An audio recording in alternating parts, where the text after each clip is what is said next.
what got you into architecture, but more importantly, what was that journey like after graduation and then trying to find that first job? I think my story largely intertwines with my parents' stories. They come from a very humble lifestyle. I learned a lot more about my culture from how they interact with each other, how close my mom is with her sisters, how much my mom would do for her mom, how much respect my grandma had, and my grandma and my grandpa, and how they were like the matriarch and patriarch of the family. Due to my dad's military career, we were all over the country while also being first generation. My art teacher gave us an assignment to look for an art career and research it, and then, because yes, you could work as an architect, but there's so many things you can do in architecture. I feel called to architecture. I feel like it's a part of my story. Just as much as my parents influenced me, I feel like that's the power architecture has in my life now. So if I were to quit, I feel like... Oh, I mean, off of a computer, but it's off of a phone. Wi-Fi. Yeah. And we're at the beach, and somehow I have service, but she does not. Well, I have T-Mobile. Wait, no, I have T-Mobile. Oh yeah, You have AT&T. Yes, I have AT&T. See, but luckily not much happened in the. Well, it's still quite slow, but I think we're picking up speed here. So hopefully the stream is pretty smooth. I can't really even check it too much because it's too much bandwidth on my phone. So we're just kind of gonna roll with it, pulling it back, and having a larger intro. I am on this project to understand why people got into architecture, but really that gap between school and work, because in school so much of it didn't really properly set us up to go out there in the workforce and be as effective as possible. But we will get into all of that and bridging that gap. But Ms. Pane, what is some backstory for you? Like, where are you from, and what kind of brought you to architecture? Yeah, so I think my story largely intertwines with my parents' stories. My parents are very essential to my story and my career and my decisions and choices. Though, to give you a backstory about my parents and where they come from. So my parents, they come from a very humble lifestyle. They were both born in Juan Martin, Celaya, Guanajuato, which is a smaller ranch or smaller pueblo outside of the larger Celaya city. Like, this town is so small that people know each other's grandparents. Like, my grandparents on both sides know each other, and my great-grandparents as well. So that's just how things are where my family is from. It's a very small town. And my mom, she is one of 12 children in her family. And my dad is one of 3. So his family was smaller.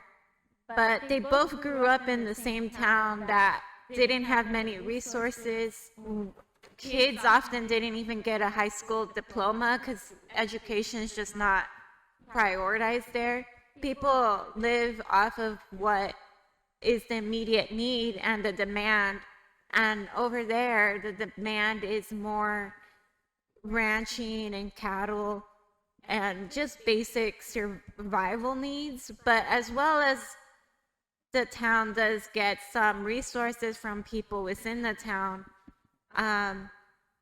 So there are some like services there, like hospitals and doctors, but the main point being, my mom's family especially came from a harder lifestyle, and my mom actually dropped out of school when she was 12 years old. So at 12, she was still in Mexico. And once she was working, she started working at 12 years old for the family store. And basically, she started learning like business management, entrepreneurship, and whatnot. So that's like my mom's skill set and what she's very talented in. And my dad, he would work on the fields with my great grandfather, where he was taught. My dad was largely taught by my great grandfather. So I come from a very family orientated dynamic. Everyone in my family is family orientated, so that's just how things are. And then my mom, she came to the States when she was 17.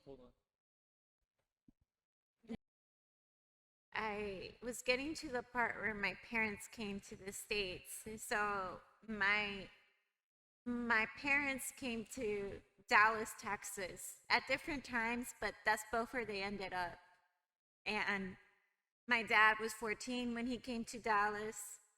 He joined the military at 18, so he joined the Navy. Then my mom, she came to the States when she was 17. And I was born when they were in their early 20s. So I was very much growing up with them in a sense. And due to my dad's military career, we were all over the country while also being first generation Americans. So that is just the sort of upbringing I come from, where I was growing up with a newly married couple. They're in their 20s, they're growing up, learning life in the States, even learning languages, because my mom didn't even learn English until she was 28, and I didn't learn English until I was 5. Wow. My dad, he did learn English in high school, but with him being gone in the military, he wasn't able to teach my mom and me. Me and my mom learned English. Like, we had to be hands-on about learning English together. Wow. So me and my mom very much grew up together, as well as my dad in a sense. And so again, like, I was born in 96, so I grew up in the early 2000s. And so we have had to face like cultural barriers. Just at the time, I didn't know that that's what it was, cultural barriers, but that's a very real thing. I would say that's even more of a, I don't want to say hardship, but I guess obstacle to overcome compared to the language barrier. Could you break down maybe that difference between culture versus language barrier, and like an example maybe? Yeah, so like language, of course, there's like key differences between English and Spanish, just from like the way you pronounce vowels and whatnot. But language is kind of easier to pick up.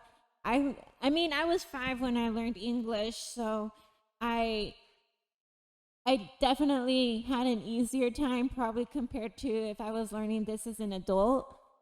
But it took me like a year to learn English, and then I was learning English along with my peers. Oh, wow. Like, because we were all, I mean, in elementary, they teach us how to write, read, and all those skill sets. So I was learning along with my peers, but I would say my grammar wasn't completely all there until maybe high school. But Wow. cultural barriers, that is harder. You have to learn social cues. I Another thing is that I wasn't really around my cultural group for a while because all my extended family members, they were in Dallas, Texas. But since my dad was in the military, I was moving state to state those early years of my life. And then I didn't even get back to Dallas until I was 11. So Oh wow. around 11 is when I first started even learning my own cultural influences that were just there, but I didn't realize what the nature of it was.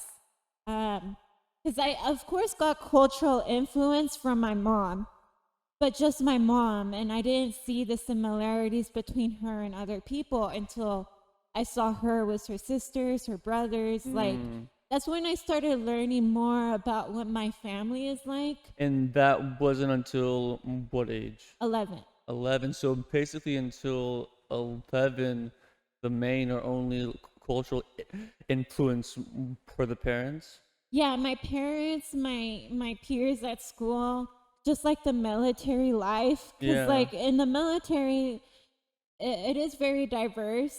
There's people all over like there's representation from everyone in the military, and I lived on base, so there was just a lot to grab in, and in that, I think I just kind of summed up the average of personalities of everyone Mm. I grew up with, and I was like, oh, these are just people, like we're all people.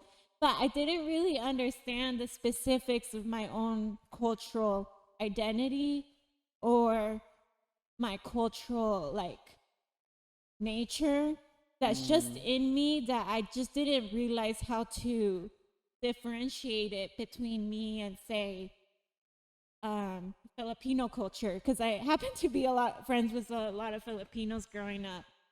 But yeah, I just didn't like I could see some differences and see like of course the food is different, but I just didn't understand like the how people interacted. Right. So I definitely tried to observe how each cultural group interacted, but I still don't think I understood my own nature until I was around my family when I was 11. And in Mm. that, I started learning like customs that my family would do, such as like when we enter a space, we always say hi To and everybody. shake the hand and kiss on the cheek. That was just something that I didn't grow up doing. But once I was in Dallas, I had to do it all the time for everything I went to. So it was just like feeling like a foreigner outside of my own culture, but also observing the cultures of various groups in the States. Wow. So it's definitely something that I had to maneuver and navigate. And at times I felt judgment for not knowing things immediately Yeah. from everyone, not just Mexicans, because my family is Mexican, but all sorts of identity groups because I Uh. just never really fit in. I never really fit in with like my peers at school. And I also didn't really fit in with my family in Dallas. But the more I practiced these like social cues, the more comfortable I felt. But I would say even now, after now being 26, I still don't really fully feel comfortable in either culture. Interesting, because like you spoke to your own nature beforehand, and how you didn't feel quite aligned with that, but then now it's, well, I still almost don't feel that comfortable still. J- Did any of the social or cultural expectations, did any of them come naturally, or did all of them seem learned or or have to be learned? or learn. I feel like everything had to be learned Mm. because I feel like maybe if I grew up in an environment where I grew up with other Hispanics and felt comfortable in my own culture before experiencing other cultures, maybe I would feel more like grounded and secure in my own identity. But since I grew up first being away from family and growing up in a military base that basically has every race. Right, because even as Mexican as your parents are and can be, the culture is everybody around them. Like, of course, at home it'll be that, but then who are the friends? What are their parents' expectations? And then what are we doing on Sundays? On and on.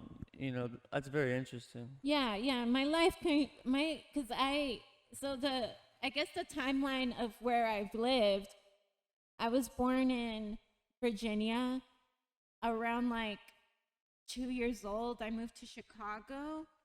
Uji. Around like 3, I moved to Dallas briefly. But then I moved to San Diego when I was 4. I lived in San Diego for 4 years, 3. And then I moved to Temecula when I was around like 8 or 9. So at what point did you start having memories? I started having memories when I was like 4 or 5. So in San Diego? Yes, in San Diego. And so, of course, in San Diego, it's just a completely different climate. So I grew up, my first memories are in San Diego. Then I was in Temecula. After Temecula, I moved to Dallas, and that's 2011 or 2009-ish. And I was around 11.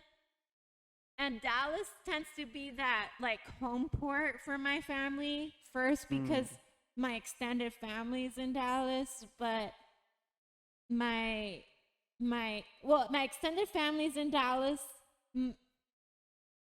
and that was the first place my parents came to when they came to the States. I spent about half my life in Dallas. I moved around a lot, of course, but I would like live in Dallas for about 3 years, leave, come back to Dallas and live there again. I lived in Dallas for college. So I would say Dallas is like home port for my family. I tend to just avoid saying where I'm from now and just say I'm from Dallas because I do feel I'm from Dallas. I feel like I'm a Dallas native, that local Dallas. I feel like Dallas is definitely a large part of my identity now. But yes, I lived in Dallas from like 2011 to 2014. I moved to Chula Vista briefly again, right before high school. And then I moved to Lufkin, Texas, which is more of a small town, Texas, close to Nacogdoches. I basically lived there all through high school. My senior year, I moved to Forney. So, like, Forney High School, that was where I graduated from. And then I went to University of Texas in Arlington, which is in the Dallas, like, DFW Metroplex. So literally all over, but still have a place to call home, and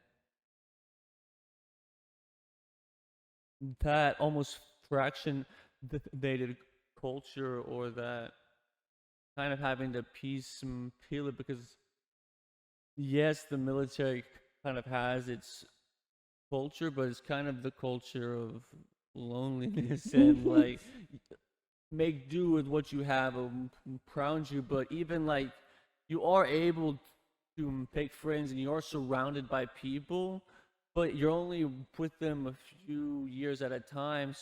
so you can't get that close or deep, even knowing, hey, I'm improving. So even like when you did improve, were you able to maintain friendships, or was it like cold turkey? Um, so I would say, yeah, on average, I moved about every 3 years. And even now, I would say I haven't lived in at a place more than 5 years.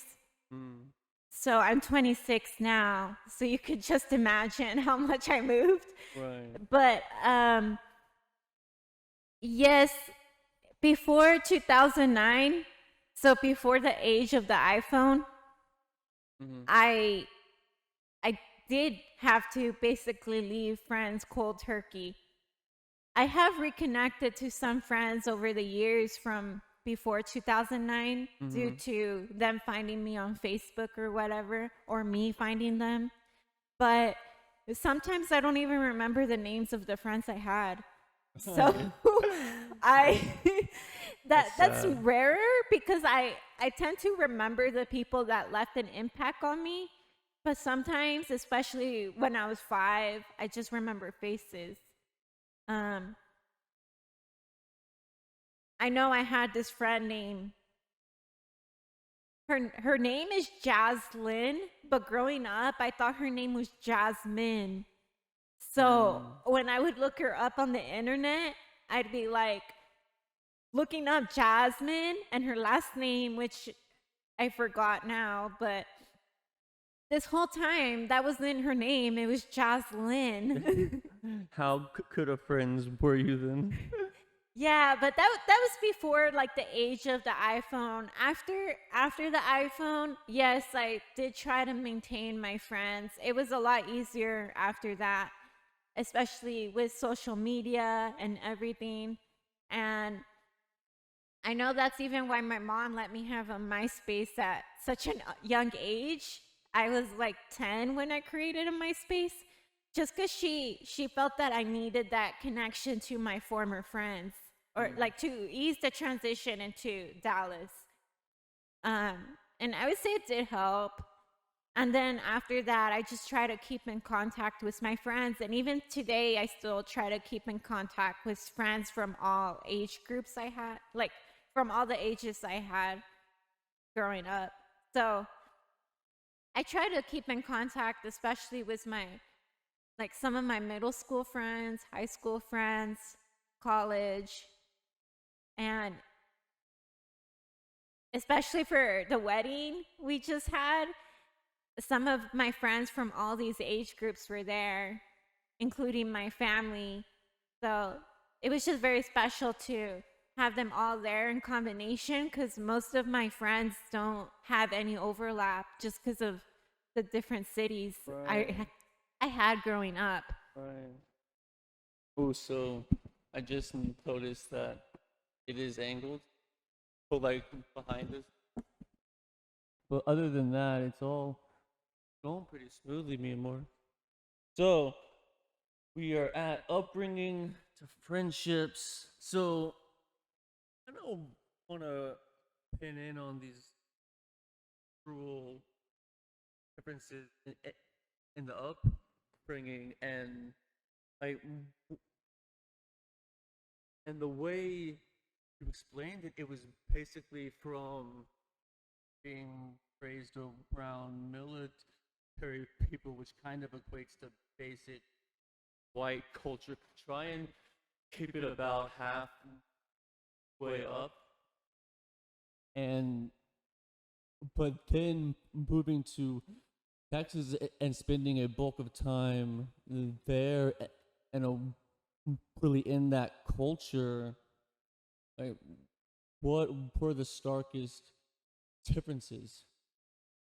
Yeah, so I guess like growing up, I mentioned before that I learned English when I was 5. So to to like show you how big of a impact is left on me, I knew I would start school not knowing English. I knew that different languages existed, but And I also knew that I didn't speak the language that almost everyone else spoke. Uh-huh.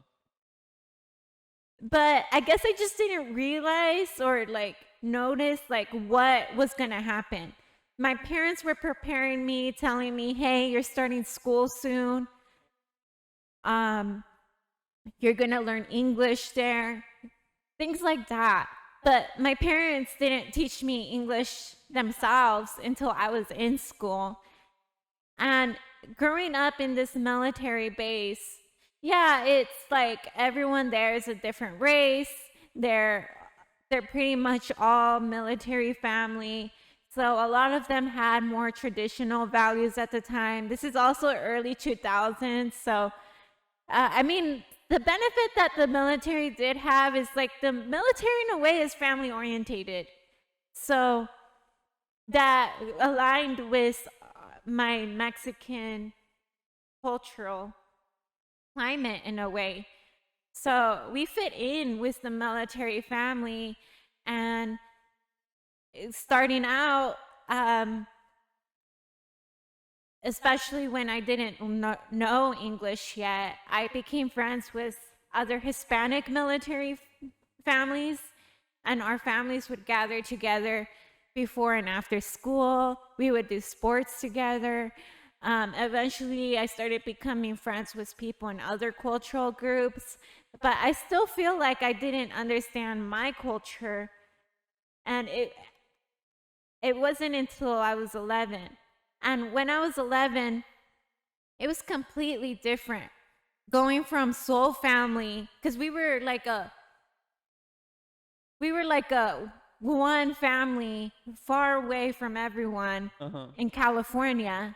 We wouldn't really see our extended families, maybe just once a year, 2 weeks.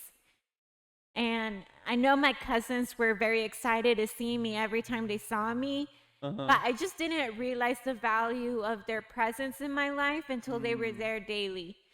And when I was 11, I learned a lot more about my culture, from how they interact with each other, how close my mom is with her sisters, how much my mom would do for her mom, how much respect my grandma had, and my grandma and my grandpa, and how they were like the matriarch and patriarch of the family, and how everything sort of revolved around them.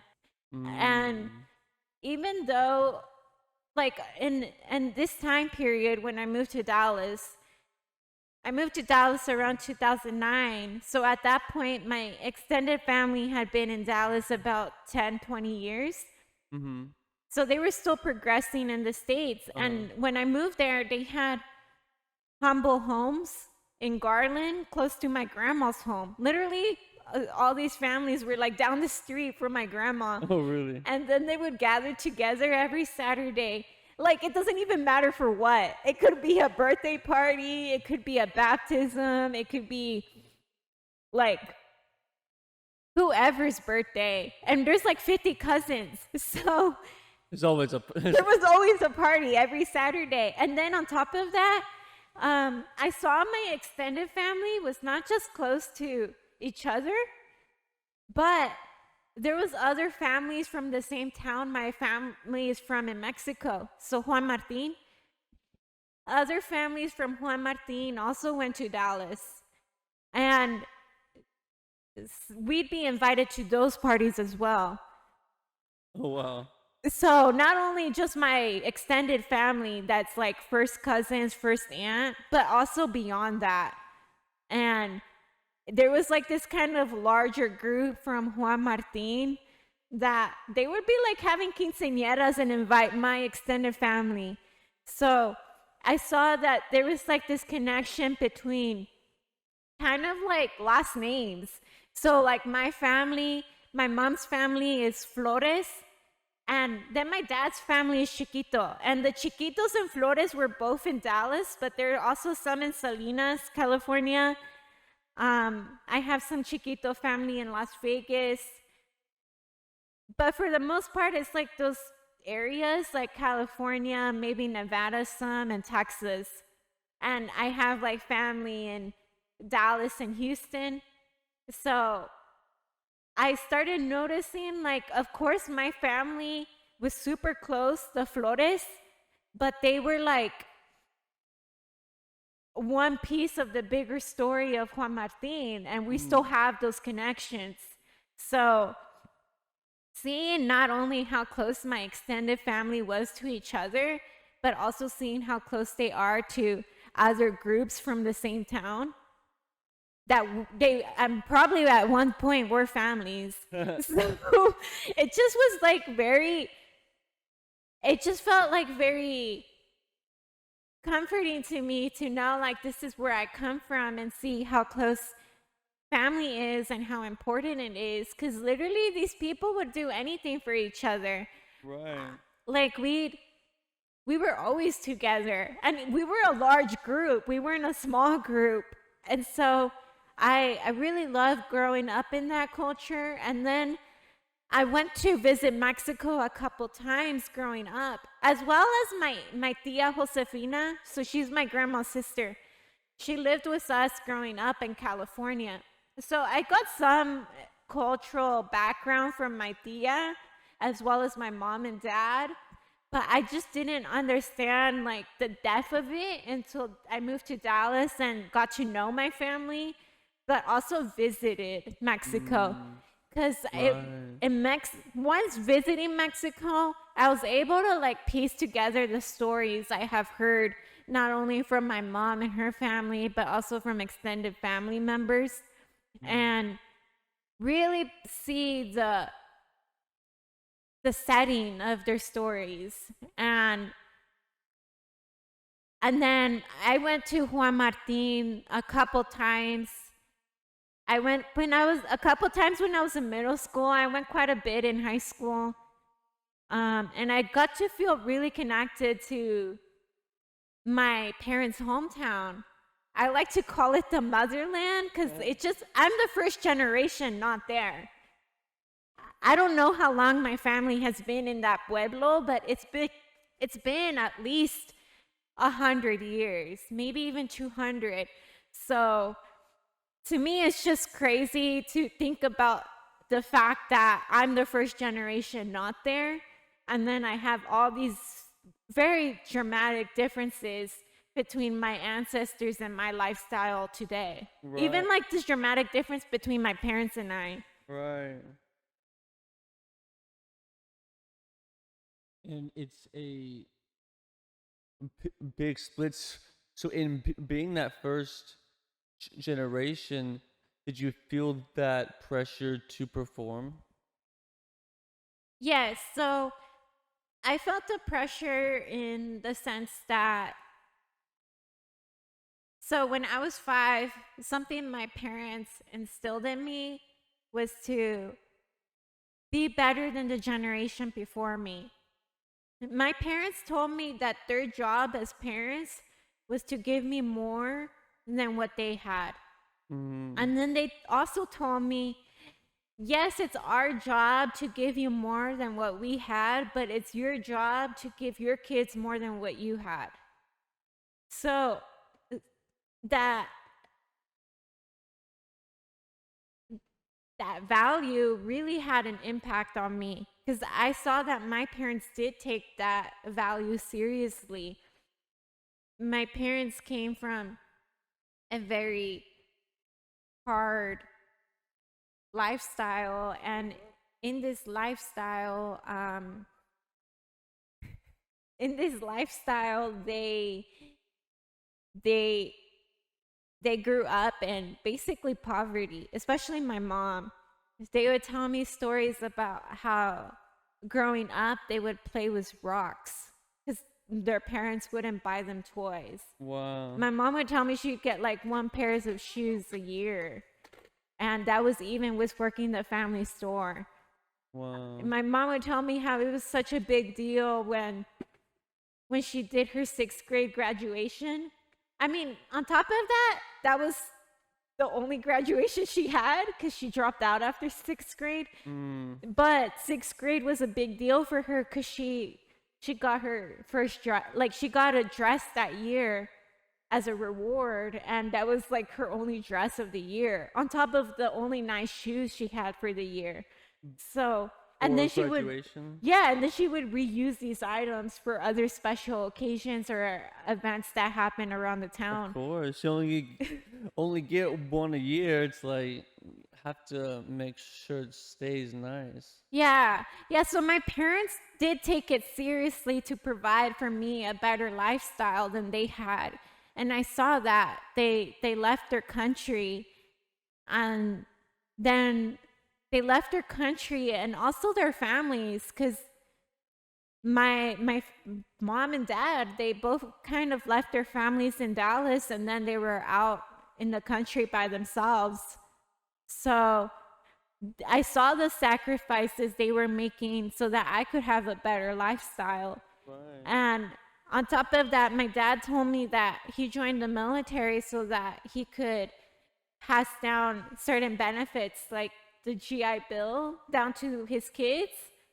And just like hearing and seeing the sacrifices that they would make for me, I felt that I had to pay it forward to my future family, and so that my family in the future could have a better lifestyle than I did. And I feel my parents did their part with me, and now it's my turn to do it, to pay it forward through the generations. Wow, because often we think about it, it's just all talk and it being that whole first generation stereotype, but also just reality. Because when you go to a whole new world, a whole new nation, it is so different. And it's also most people who come here are thought of incredible means. What's up? It's all good. These have noise gates on them, so hopefully backgrounds and stuff shouldn't get in too much beyond the sounds of our beautiful voices. But that stereotype is more based on action, because your parents made some incredible sacrifices out of necessity, but also out of choice, out of will, out of want, but in especially being able to go back and visit. And it was my first time this year, and I can understand, like, well, if you don't leave, you're kind of just stuck in what this town has to offer. And if it is quite poor, how can you actually improve? And basically, your whole family took that leap to come here, and especially your mom at what, like 17 or so, coming here speaking no English, and then just working, just busting ass, and being able to truly actually help and provide, because now you can be a licensed architect, an historian, a diplomat. You can be our job, our role. In my gut, I feel it is to stand on the shoulders of our parents, because if we don't, then we're absolutely making a disgrace of our entire ancestry. Like, every other person has had it harder in history than us. Like, every other person has struggled and battled the elements to allow us to be on this beach streaming to all of y'all beautiful people. But I'm curious, in that freedom, it did really allow you to pick and choose and be like, okay, I'm gonna have a career choice instead of I'm going to just kind of survive. You can actually pick that step up, because also that's kind of what architecture is. It's that step above shelter rather than just being a tent. It's like, okay, this actually can be beautiful and long lasting. So what drove you to architecture? First off, when was the first time you heard it, the word, and did you originally choose architecture? I'll pair those like together. But when did you first hear the word? Yeah, I guess to even start it back from when I was super young, I How young? like 0. 0? Yeah, because I think my personality plays a big role in how I ended up in architecture. And my personality was definitely formed in those early years of my life. And I feel a lot of it did have to do with that confusion of cultural identity. And I didn't even know that's what it was at the time. But I just like that feeling of otherness, like foreign, like never fitting in. Um, it was just difficult. And I know now that it was cultural differences, language differences, like language barriers. But I just didn't really have an easy time in school, not even elementary school. So, um, school had been quite difficult for me. I didn't really grasp math, science, and all of that behavior too well. So for me, that outlet was definitely art. I never questioned myself with art. I didn't have doubt in my artistic capabilities. I felt so comfortable experimenting with art that I was drawing since I was super young. I started drawing even before I could remember. And art has always been that quality I had that people would point out. So I felt quite comfortable exploring the artistic, creative world. It felt very natural to me. So when the the next biggest marker for this in my life is when I was 11 and moved to Dallas.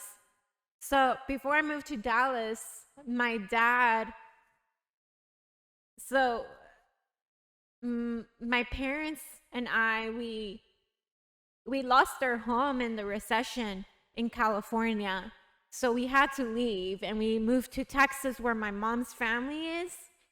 But also at the same time period, my dad went to Afghanistan. And so it was a lot of changes all at once. It left a really big impact in my choices. And in that, I went to 6th grade in a new school and a new school district. Just everything was new. And I didn't know what to do. I knew I was still struggling with school, so I still went to tutoring quite a bit. And it's funny I say like struggling because like once I was being tutored after school, they also told me I was too good to be there. But I still went and I went to tutoring like all the time. But essentially, I was still very talented in art. And my art teacher, she noticed that I was What age was this? 11, 11? 11 to 12 ish. But my art teacher at that elementary school noticed I was talented in art. And she pulled me aside as well as a couple others. And she told us that we should apply to the art magnet to this school called West Junior High. And so at this point, I was at 6th grade and I was applying to a school for 7th grade. Then this one was the middle school. So middle school started at 7th grade. Uh, and so I was like, okay, I'll apply to this art magnet and see what happens. I knew that at some point I felt a lot of pressure to pick a nice career after my dad went to Afghanistan. Because especially that experience, I was like, I'm not gonna repeat my dad's career. I had respect for my dad's career, and it was a big foundation of my life and background. But I just, at this point in time, decided I didn't want to repeat it. And so I knew that I had to be on the lookout for what I wanted to be, because soon enough I would be an adult. I had 10 years or less. So, but also at this point, I was like, I can still have fun. I can choose art. I can have fun for middle school, and then in high school, I need to be serious. So I decided to just follow this art path. And this art class had a profound impact on me and my choices. I was in this art class for 2 years. I was taught by the same teacher, Miss Malatsky, and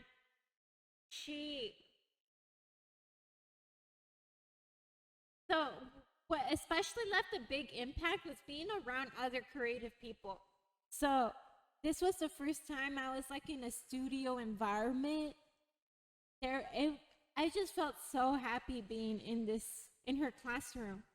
There was so many art supplies. Our desks were also like organized in a way where it's like a collaborative environment. So we're not like isolated in our own desk.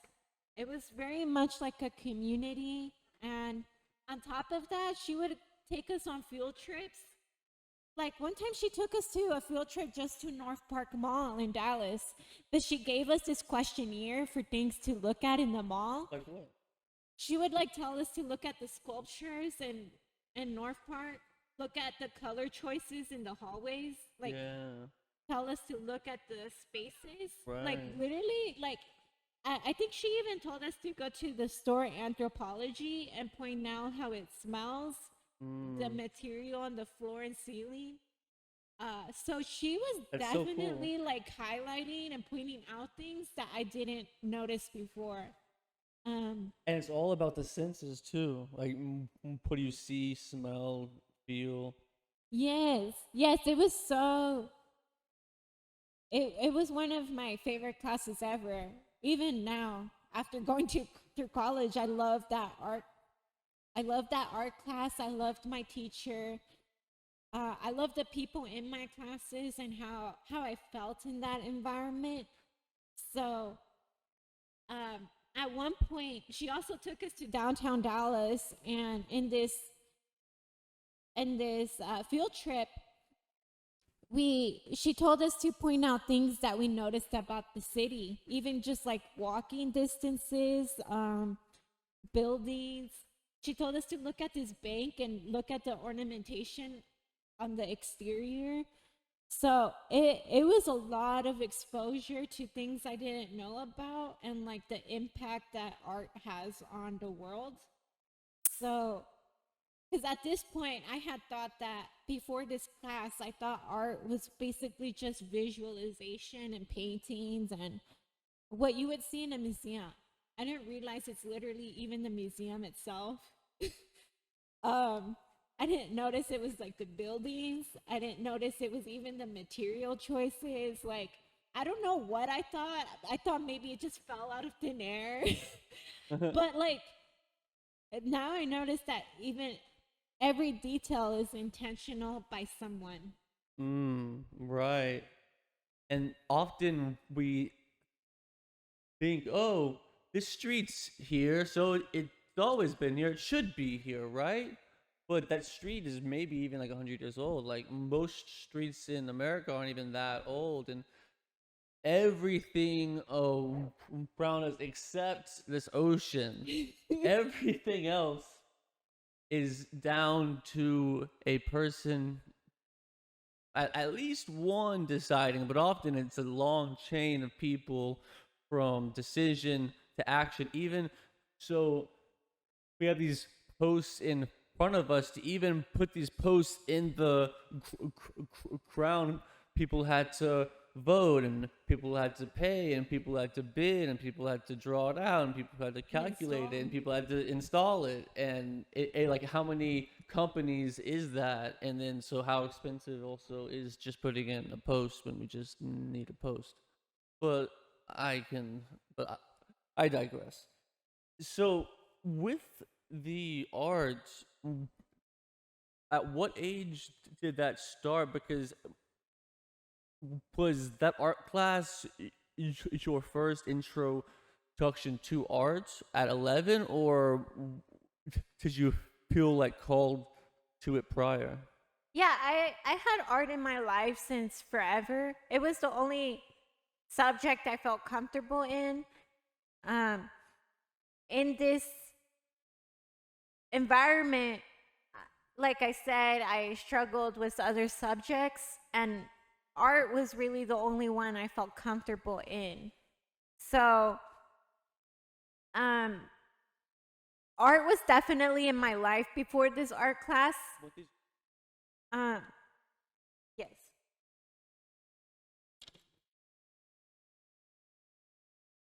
So art was definitely in my life before this class, No, we're cooking.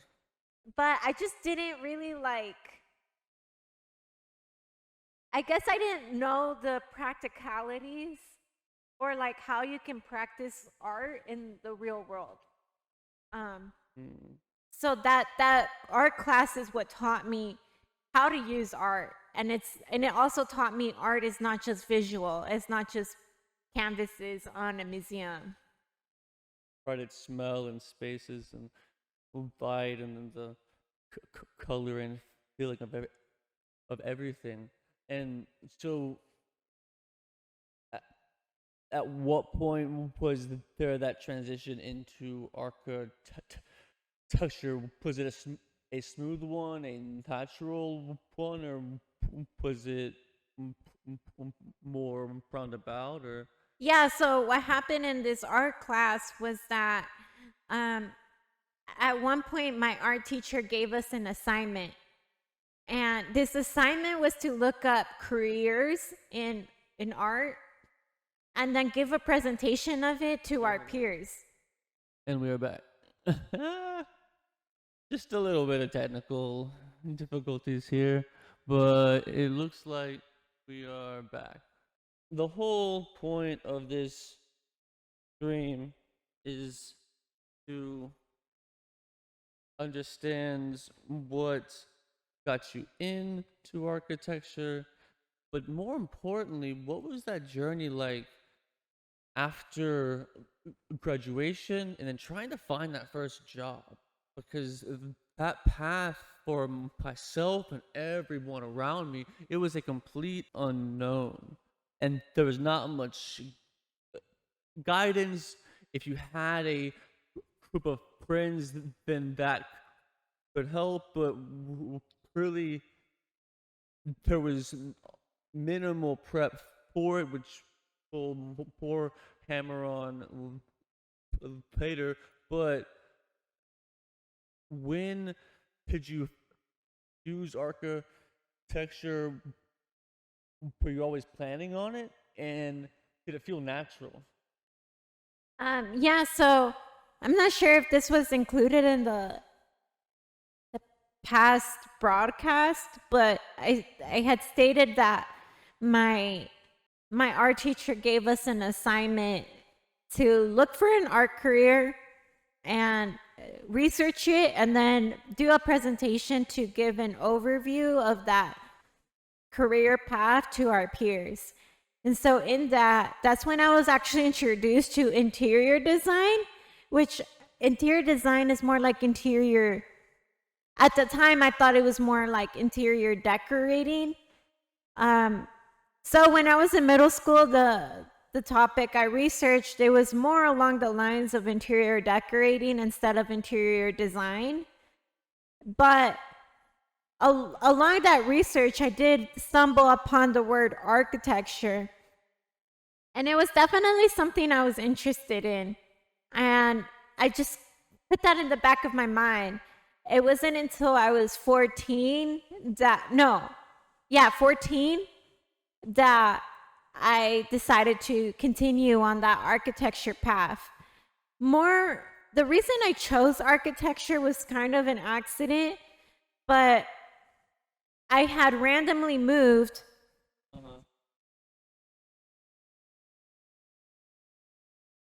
I had randomly moved right before high school, and the school I moved to didn't have the classes I was interested in, because at the time I had actually wanted to be a lawyer, and I wanted to seek out classes or environments that would give me that skill set to be a lawyer. But the school I transferred to for high school, Lufkin High School, didn't have that environment. I asked them if there was any kind of preparation for lawyers or anything, and they told me no. But so then I asked, well, how about architecture? Do you have anything to offer for architectural like discipline? And my counselor told me that there was a drafting class, and so I automatically signed up.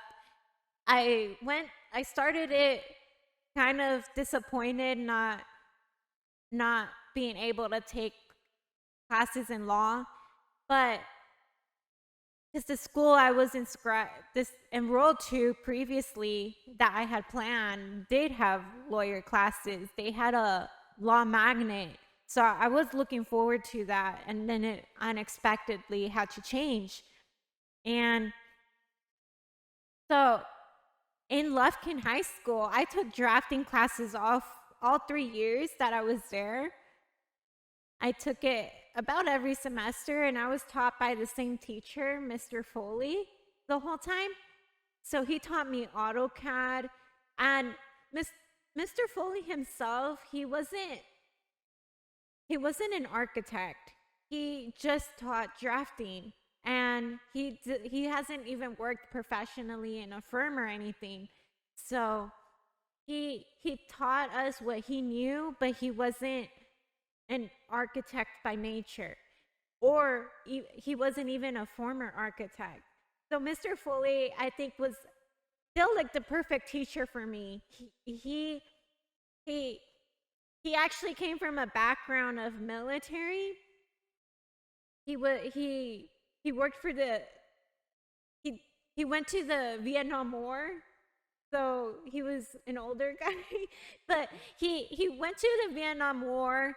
He also, when he came back from Vietnam, he told us he didn't know what to do, and he already got out of the military, so he actually went to college for 3 different things, because he kept changing his major. And I honestly don't know what all 3 of those were, but he said that if he could combine all school credits, he would have graduated with a college degree. So I don't think, I could be wrong, my memory could be wrong, but he has enough college credit to have a college degree, but it's not all in one subject. Interesting. But he did teach us drafting. And so he told me he actually came from a background in criminal justice. So he said that after Vietnam, he did work briefly in the criminal justice sector, which is also a subject I was interested in, and like the law. And he had told me how disappointed he was in that field, because as much as he was a person that wants to help others, he also realized in a way how harsh the system is and how hard it is to challenge the system. And it took a toll on him, and that's why he decided to just do away with that nature and go into architecture. So in a way, his story kind of like validated my reason to continue in architecture, even in high school, because I was like, well, I don't want to choose a career where I'm left feeling like burnt out and fighting or advocating for people who may not deserve it, just for a paycheck. Mm. So when I chose architecture, I was on the fence all 3 years. But when I was 18, I right before college, I told myself to just pick one, lawyer or architecture, and never look back. Because I think at a certain point I decided that it was just taking too much time in my head, or like taking up too much space in my head, this conflict, that I thought maybe the conflict didn't even matter. I just had to choose one for a peace of mind and stick with it and stop being indecisive. And and so I chose architecture, and I immediately started looking up schools that could help me achieve this, and the school that came up was UTA. And so as soon as I chose architecture, it was the summer before senior year, I went all in. I didn't look back. And the more I went down this journey, the more I felt validated in this industry. And I feel it that I chose the correct field. And in terms of like college and my time in college, well, that definitely left a big impact in me, because again, I was in that collaborative studio again that I hadn't really seen since middle school. I did take some art classes in high school here and there, but it just didn't give me that community that I had felt in middle school. I don't know why, but in college, it was definitely there from day one. I was surrounded by creative people. I was in that studio environment again. I was being taught things that I was just absorbing from my professors. Like, I was fully integrated in this world of architecture, just expanding, just like taking it all in and being excited by everything I was taught. So that's when I knew that I was in the correct field, because I just don't know if I would have had that creative outlet that I needed in that law sector. Right. So I guess like that's just like my experiences in college.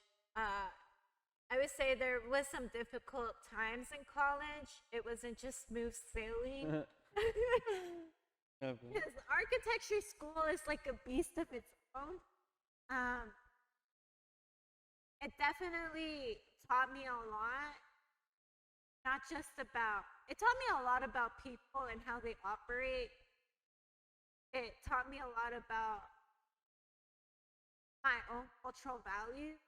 A lot of this realization of cultural differences, I realized in college. I didn't really realize before. I I learned a lot about what it means in architecture, and I learned how much of a lifestyle it is, and how it really is like just as much as the military is a lifestyle, architecture is a lifestyle. Amen.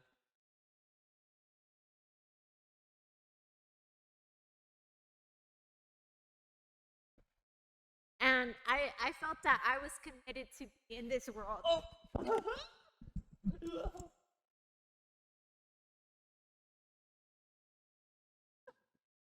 That's so.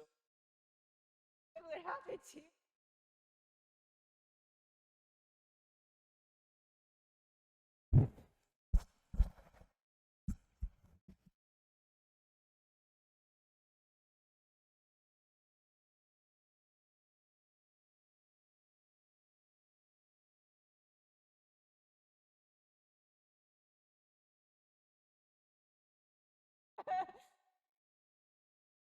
I thought I would be the one to do that. Alright. At least, at least I fell on sand Right. and not needles. I'll be the. Look at this. I'll be the. I'll be the. So fun. It was like instant. No chance of even catching you at all. Yeah, there was no chance. So no broken bones or anything. No. That was so. Is it still up?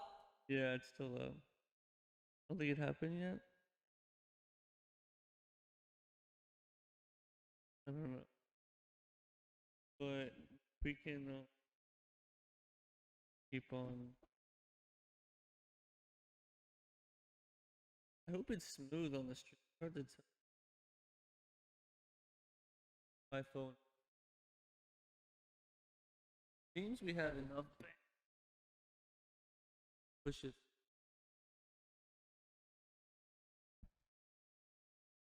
Uh,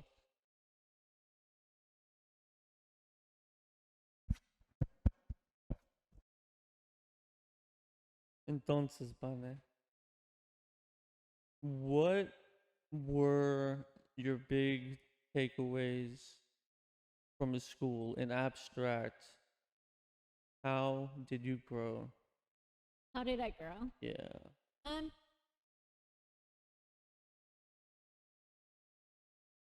so I guess I grew because I saw my peers.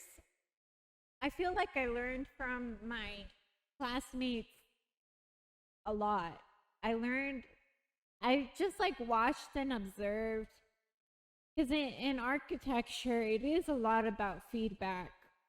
So we work on projects like either throughout the semester or we have a project per semester. It depends on professor. Um, but a lot of this learning I did, of course, it was through my professor teaching. It was through the professor giving time to us, even after hours, just like giving us their knowledge. Though a lot of it was also watching my classmates and seeing what they applied to their projects and seeing, okay, this person did that. How did they do that? And so you go up and ask them. Right. And a lot of these students are so talented that they even teach the professor what they learn. Just because the world is changing really fast with technology and technological advancements and even methods such as like 3D printing and laser cutting. Because I think that even our professors didn't have those resources of 3D printing, laser cutting. It was more like hand cut models. So these resources available to us can help us. They can also hurt us, but we can also Right. use it as a tool to advance our ideas and progress it, and even graphically or graphically or presentation wise, like display our ideas in a way that even our professors couldn't. Because of course our professors have that more traditional methods that of course are still useful. Uh-huh. And they're very important because I don't believe that we should just do away with what our professors were taught when they were in architecture school. It's a combination of combining their knowledge but also pushing architecture further, because that's something that I didn't realize until later in school, that our professor's job is to teach us, but it also is to make us realize that what they're teaching us is for their generation, and we're in a different generation now. Right. It's absolutely from their generation, and then we have to be careful of uh, of not doing the exact same thing. So in school, especially through feedback and just asking others and going through that process together, that really helps you, right? Yeah, it really helped me to get feedback because I saw what worked, what didn't work. Honestly, architecture school is just constant feedback. It's basically what it revolves around. So, especially with the juries in school. So we present our projects in front of our peers and professors and even colleagues or professional colleagues. And and we hear their thoughts. We hear our classmates present and see if they get roasted or not. So then you're like, okay, that method worked for that person. So maybe I should ask them how they achieved that Right. and see how I can apply that to my project or not. Or even like take their idea, not the idea itself, but their method, and see even how you can push it further than they did. Wow. So that's just how architecture school it was for me. Just like you just have to ask questions and be open to learning not only from your professors but from your classmates. I learned a lot from my classmates. I involved myself in AIAS, and I even went to the conference for AIAS in 2019. No, 2018. We went to Seattle. And I even met students from architecture schools all over the country at that conference. So I was even able to see how UTA is different from these schools and hear about their experiences and just really involving myself with the architectural profession.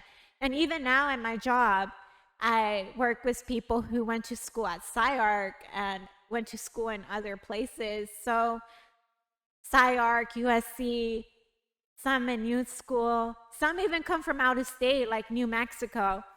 And I ask about their experiences and what their thoughts were and what their experiences were. And I just take it all in because I'm interested. It's easy to take in information when you're interested and enjoy the subject. Amen. And with that feedback being so crucial in that camaraderie, that's really where school is able to thrive. It is that place that all of us can collect and then bounce ideas off each other. We don't necessarily need that school or that physical space or the institution to do that now. It's not exactly the same. It will be a kind of transition period, but moving on from school a little bit and juxtaposing that with our time out, because both of us have been now out of school as long as we were in school. And so in these last 4 years, have you felt that same kind of camaraderie and that same level of growth creatively and intellectually? Yeah, so I would say I found I found camaraderie some, but also at times I didn't. It's really firm dependent. But as a field as a whole, yes. I definitely, even in those times where maybe in my firm I didn't feel the camaraderie, I still had that network to communicate with because I keep in contact, not only because they're my friends, but also because I just love to hear about their experiences and learning, okay, maybe my firm is not providing what I need at this time, but it's what is my present right now. So I need to take advantage of it, but also keep an open mind by talking with my network and seeing what their experiences are like and know that there are other experiences out there that might be more fulfilling. Right. And it's tough to judge bright and foul on the forever and long term, because especially as architects, we're able to see transition and stuff being built over time, and we know that where we are now is not exactly where we will be even in 3 6 months, let alone 10 20 30 years. It's interesting you did feel that camaraderie. Did you feel it as strongly outside of school, and how was it the same and how was it different? Yeah, so I still feel that camaraderie, especially now, because I'm at a firm I'm happy at. Uh-huh. So right now with the firm I'm happy at, it is definitely easy for me to feel that camaraderie, feel like we're a team, we're working together towards a goal. And but in those other times, I was at one point at a firm where there was only 3 people, and one of them was the principal. So like you can't communicate with your boss like you can with your coworker. I mean, you can ask your boss questions, like ask them what they know, but there's like this distance that I kept. Maybe it was wrong of me, but I'm the type of person to like observe when I'm like in a lower position, I just try to just observe and comply. Maybe absorb knowledge when I can, but it's not really too many like intrusion. I just try to do my work and go home. Right. But in terms of like so when I was in a firm I wasn't really too happy in, I still try to find the bright side of that situation, and I knew that it was still a position I could learn from. But I would also still try to keep in contact with my network to really get that like outlet of still keeping in touch with my field and industry and seeing how to make the most of the situation. And that seems, well, would you say that comes from what your parents showed you? Yes, I would say it came from where they came from, because even my dad. So Would you actively think about them? Sorry to cut you off, but I'm curious. Like, would you, like, in those harder times, would you think about your parents, or was it just more within you because they instilled it within you? it was a mixture of both. Okay. Because my parents are very hardworking people. They're very honest. And honestly, they just want to get paid at the end of the day. Right. And like, they don't want to risk not being As paid. we all do. So I saw the sacrifices my parents made. So my dad, he's a master chief in the Navy now, but that took 30 years to get. That wasn't overnight. My dad was an enlisted sailor. That means he started at the very bottom and now he's master chief. So to me, that just showed the power of discipline and determination through hard times. And on top of that, my mom, she never really had a stable career. It was more like she worked at Walmart. Other times she worked at as a nanny. She cleaned houses. She was a server. She at one point even went back to school and got a GED, but then we realized later that this school was a fake school. So Wait, what? yeah, she got like a fake GED, but Who scammed her? Run me through this story. I had no idea about this. I've never heard about this. So when my dad went to Afghanistan, my mom, she was a server. She went back to school to get a GED. And this school had like a program set up so that once she got her GED, she could apply to this other school to get like a medical assistant certificate. So then she could work in medical offices. So she was in this program, she got her GED, and then went straight to this school that accepted that GED.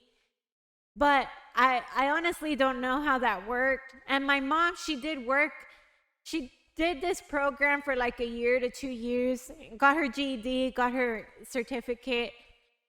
But once she graduated from that medical assistance program, she could have taken a job, but she didn't. And because she didn't accept that first job, it was just harder to go back. So then she didn't really try again in the medical assistance field, but she did go, she did start nannying after that for families in Dallas. But back up, so did you pay for the GED? I think so. She was in that program for like 2 years. I think they must have gotten money somehow. And then how did she find out that? I think we found out recently. I don't remember the details of that, honestly. I probably would look it up Applying a for lot college, more. It's like, hey, your GED is not valid. Yeah. But my mom was like definitely a hustler. She never gave up. Even if she took like a job that probably most people wouldn't do, she would still do it because she felt that power within her to provide for our family, especially when she was more of like a single mom. Because my Right. parents did divorce when my parents did divorce, and my mom was a single mom for a large part of my teenage years.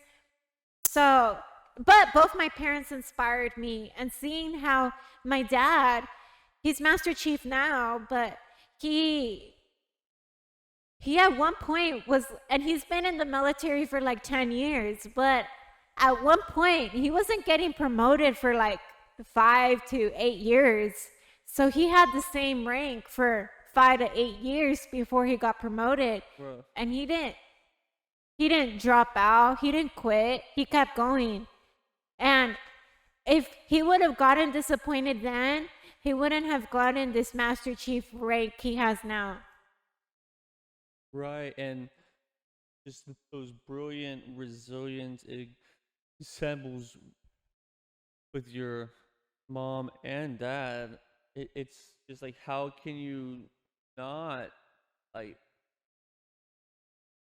some people just view that as an issue or a burden, that it's like putting that much pressure on you. But how do you does it inspire you?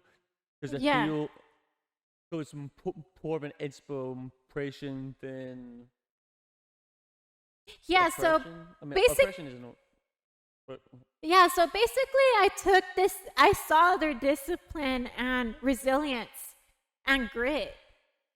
So seeing that, I took it but made it my own. Because I didn't follow my dad's career. I didn't join the Navy. I couldn't ask him advice for my own career. I just had to learn that myself and Right. take it on myself. And Right. the same thing for my mom. I couldn't ask my mom for career advice. I couldn't ask my mom for really advice even through school, even through high school, through college, through any of it. So they couldn't really handheld me through my career, but they showed me the skill sets they had.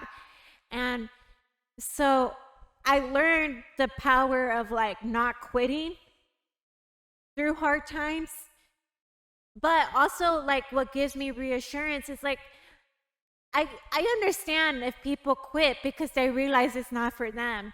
But what about when you know it's for you? Exactly. Like I know architecture is for me. So if I realize maybe 2 years down that, hey, like I don't feel comfortable at all in this field, I don't feel called to it, okay, quitting is not bad then.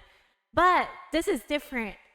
This is like, I feel called to architecture. I feel like it's a part of my story just as much as it is just as much as my parents influence me. I feel like that's the power architecture has in my life now. So if I were to quit, I feel like it would do a disservice to me. I would give up before I realized dreams. Mm. And I think I would just contemplate it the rest of my life. So why not just keep going? And another thing is like, I know that, so it's like, say, architecture. I know architecture has a lot of positions within it. Because, yes, you could work as an architect, but there's so many things you can do in architecture from, I mean, the two things that I keep thinking about is working in a firm, but I also want to write books one day. I want to be a professor one day. I even want to just take projects on and fund them when I have the money to do so, to have projects or even like help family members, help my community. I keep just, especially now, the more I learn in the professional and practical sense, I keep thinking about ideas about how to incorporate my culture into designs, like how to give my like if I were to design for my family and give them the buildings that better suited their lifestyle, I think about things like that. I think about Juan Martin and like seeing the buildings and how creative and how creative that even planning of the city was. I mean, it's not a city, it's a pueblo, but the pueblo is so intricately designed, it's so custom, it's so authentic, and it comes from each like basically people build their homes, like families build their homes, keep the home and add on to the building, like additions throughout the generations. And just that, seeing the inspiration about how my community uses architecture even without the knowledge or practical or professional sense of architecture, I feel architecture is already in my family. And it's my job going forward to only strengthen that and add it as a service to my community. That's so deep. And I had that feeling there, but the way you just articulated it, it makes so much more sense because that town was built by the people. The main church was built and paid for by all the people there, and the homes are constructed in a way that it's not overly complicated structurally, so people can build it safely. And for an era that you can build a concrete beam and put in some rebar, and that's not that expensive because all the only other step is board forming it, and you can, and every building over there had these columns with brick infill, and anybody can lay brick. But the interesting part is when they would build one or add on a story, they would keep the rebar exposed at the top of the columns because they might want to add on again, because it's so played out so tight that you can't really expand outward unless you buy that property. So most people are expanding upward, and it's also beautiful because the bottom floor is the oldest, the middle is like kind of new, but the top is brand new on like a bunch of homes, and a bunch of that comes from all these people, especially coming here, busting ass, and then sending money back as poor because it seemed to be so poor that if you didn't have that infusion of the outside wealth, or how can people step up and grow? Yeah, it's really powerful to see how historical and modern these buildings are. So I just feel like both my communities highly influence my career, my cultural identity and cultural group, cultural family, but also my architecture background. It's just like I honestly don't even think of it as separate. I think of it as both within me, almost just how I think I'm both American and Mexican. So almost like that dynamic of being whole. I'm both cultures. I'm not separate. They're not segregated. They're both within me just as much as like architecture and my family are. It's not separated, it's whole. So I I feel like I will never leave architecture. I may change jobs, positions, or even like the type of work I do, but it will still be architecture. Right, and it appears also that you didn't choose it. It you because your grandpa built that entire home that your family's in, and it's honestly kind of modern. I mean, it has like flat roofs. It has a completely exterior walkway. It has bedrooms that just open up to the outside, which is interesting.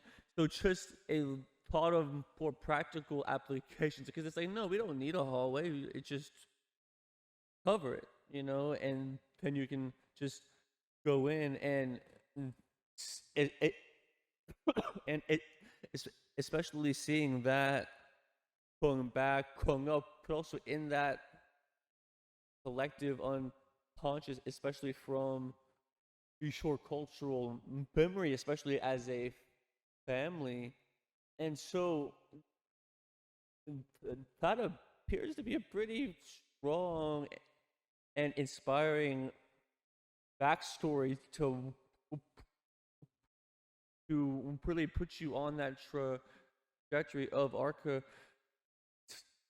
So, moving to a bit more recent history, after graduation, did school help you find a job? Did they prepare you in any way? And the main question is, how did you get your first job? Okay, so with when I graduated with my bachelor's in 2019. After I graduated, I honestly expected to go to grad school immediately after. But when graduation came around, I I fell in love with you. You in Montgomery, he moved to California, and then my dad, he had also told me he was moving back to the States. So at that time, he was in Japan, but he was letting me know to San he'd moved to San Diego a year later. So at this point, I'm like, okay, two of my favorite people are moving to California. I think I could put school on hold for now to experience this unknown. Because also at this point, I love school, but I also was wanting to explore more about the field, learn more, see architecture more hands-on in the field. So I decided to just not do grad school anymore. And I started working at Company S. How how did you find the job? So I found the job because, so I actually had, before Company S, I started working at Company G. I had a summer internship. It wasn't full time, it was part time. I worked 3 days out of the week. And I got that position as an intern at Company G because my school, UTA, had a career fair. And Company G was at the career fair recruiting and looking for new interns. So I talked with them. They were really nice at the booth. And then I gave them my email and they asked me to, they gave me that form to apply. I went to the interview. The interview went great. So I got the position and then I had that for the summer. And again, at this point, I was thinking I would go to grad school after. So it was only a 3 month contract. And then at the end of it, I decided not to go to grad school. And so I was left without school or a position. And most firms do hiring. Yes, they do hiring for interns for summer, but they typically do hiring for everyone, even just summer to spring period. They don't really do it in the fall. So it was harder to find a position in the fall.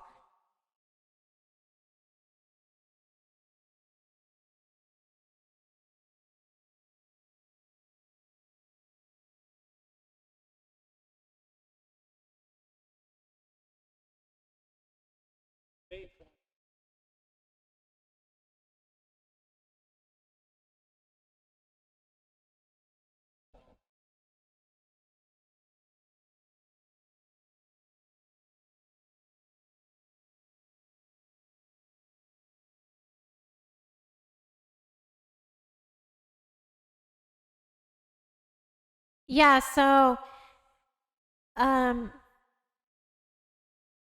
so with this position at Company S, I got it and it was difficult to find. But I got it through networking, through my friends at school.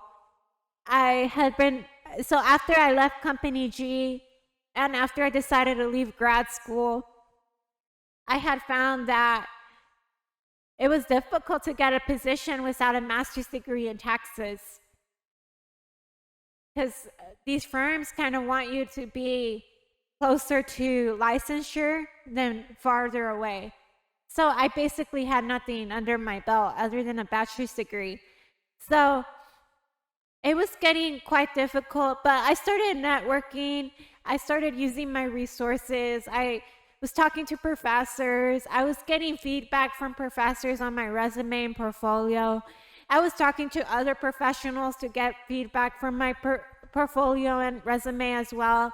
I was applying their feedback to my material and just going out there, really putting myself out there, not getting too hard on myself on rejections. I'm normally the type of person to take it really hard. I take rejection very hard. So it was difficult going through this time period, but the more rejections I got, I guess the easier I got to take a rejection. But I eventually found, because I had reached out to a couple of my classmates, and by doing that, I got a couple interviews as well. But it wasn't until Company S interviewed me that I got an offer. And so I took the offer, and I was at that company for around 8 months, and then I was let go during the pandemic. So like I started November 2019 and the pandemic started March 2020. But I was let go like 2 to 3 months after the lockdown started. Mm. And so the job was, or the interview was gotten through people that weren't there, which is often the main way how it happens. Employers ask their employees, hey, we have openings. Do you know anybody? Because often they have very similar experience or at least similar schooling that they would prefer to have that person rather than someone completely blind and off the street because they can kind of view that other person as a clone, because if you are that inexperienced, then they'll pay you as minimal as they possibly can. And if no one is either collectively arguing, or if people aren't discussing and acting as a micro collective and demanding more, then it just won't ever happen. And also, if people don't know what other co-workers are being paid, then how at all can they argue for just wages? And so even the understanding of, okay, this is what's being offered here and here and here, not just to me, but all of my friends, because all of us have the same background and experience, give or take a few months of an internship. But straight out of school, people are extremely green. And so in your interview of the job that hired you, how did that go? What kind of an interview was it? So this interview wasn't too difficult. They basically just asked where I went to school. The person interviewing me happened to go to UTA as well, so they asked me what professors I took, and they happened to take some of the same professors. So sometimes that overlap just creates a connection with the person interviewing you. And so this company wasn't too selective on who they hired. So I think that's part of the reason why that interview wasn't too difficult. Some of the other interviews I had, they asked more specific questions. They asked me what I was looking for in a firm. And some of those questions were harder for me to answer because I haven't had any experience yet. So I didn't really know what I was looking for as a new architectural designer. But this interview went pretty well. I went over my portfolio. He had a couple questions. But I think the questions were a bit more just to have a conversation than to even really ask me how skilled or specific my drawings were. And then he told me some information about the company. They told me some basic cultural identity for their company. And then they're like, okay, you're hired. Your first day is this day and whatnot. Because also the person interviewing me was like the architectural lead for so he can make that call. Right. Often the person interviewing you isn't the person actually deciding, or they are choosing within a group of people, but many times they, as in the potential employer, they know it's kind of a crapshoot. So it's more of a gut feel. Do I think I can spend every day with this person? I found a bunch of mine were conversational.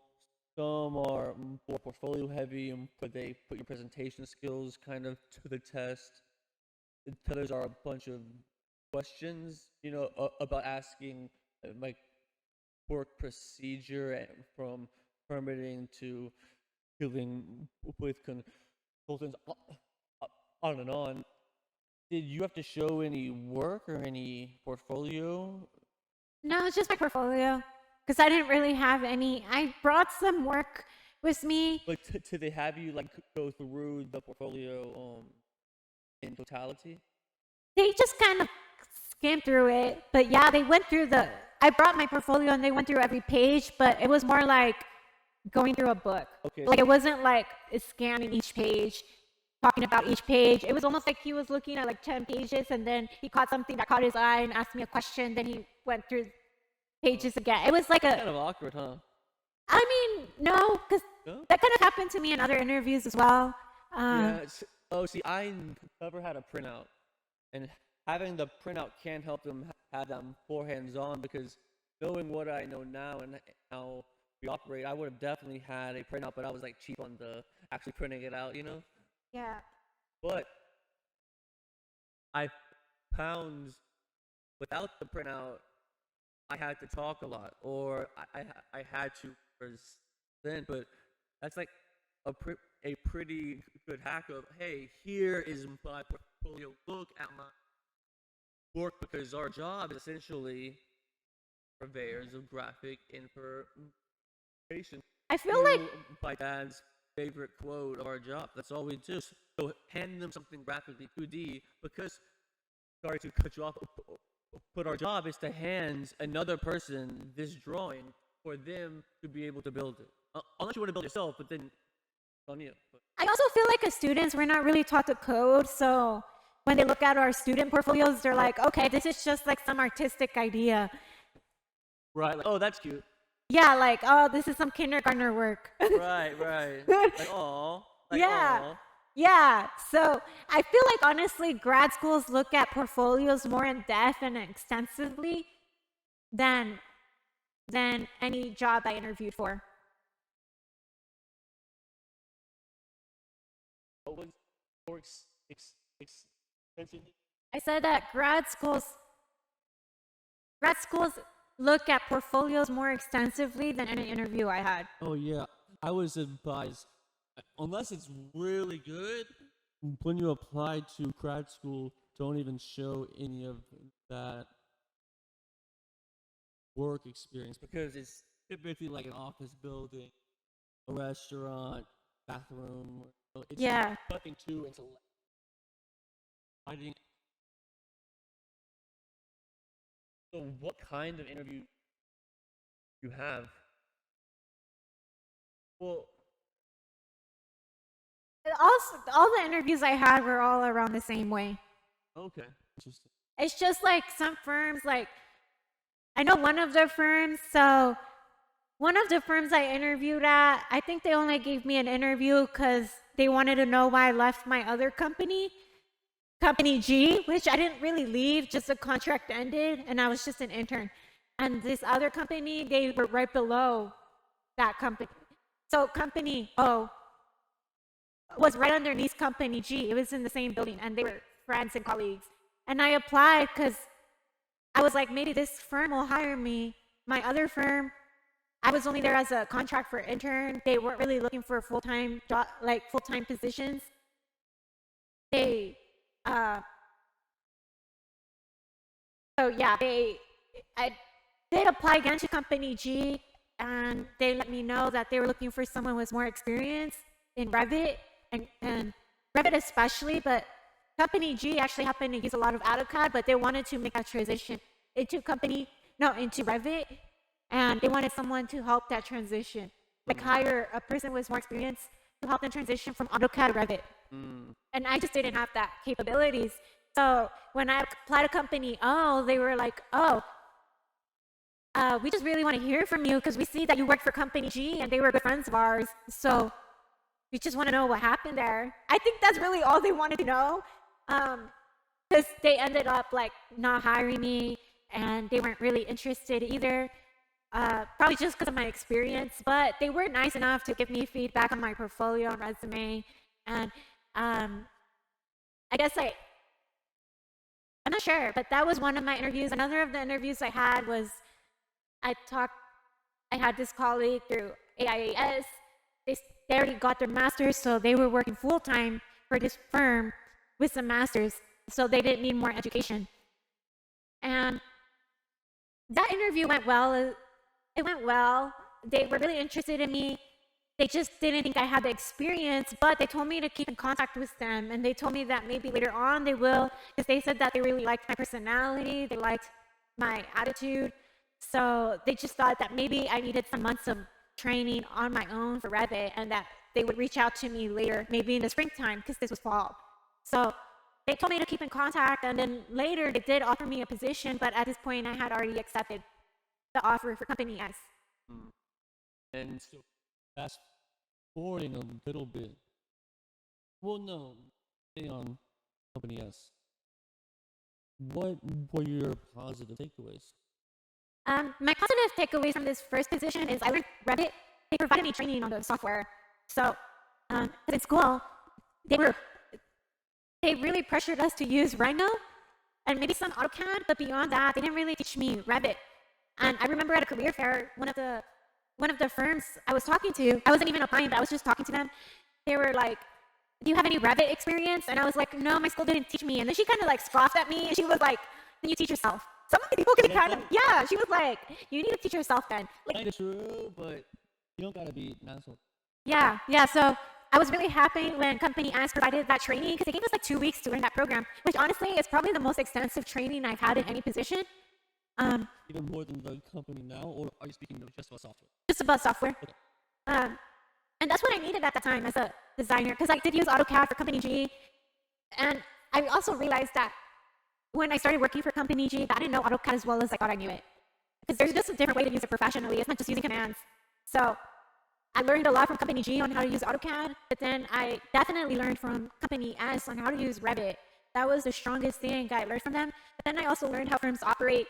I learned how they divide things. I also learned like the real world stuff of like how much money impacts our industry. It's not even really just like a creative service that we have full control of.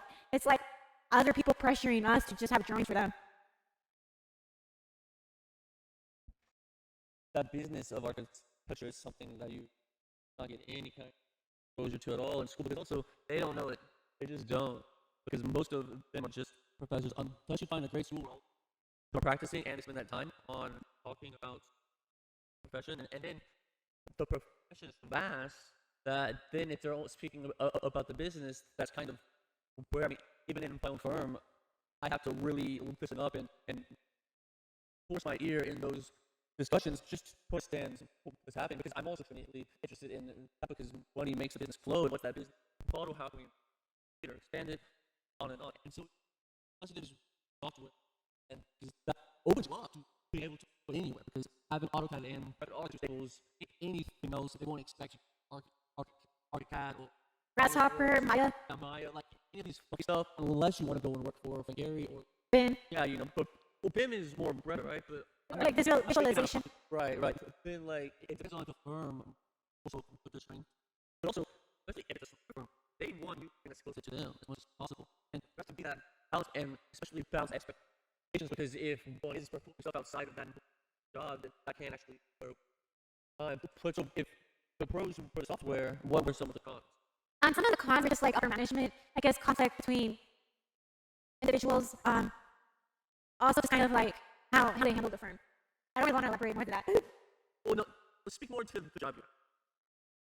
Like what doing? I guess like I was doing residential design, and so I was doing more homes for developers. So it's just like a staple suburban home. But the job that you had on the task, that was a task, residential homes. Well, in my mind, that's more the type of architecture and process of doing the architecture. If that makes sense, from design, CDs. I just said CDs. Meaning, were you figuring out the CDs, or just like picking up red lines?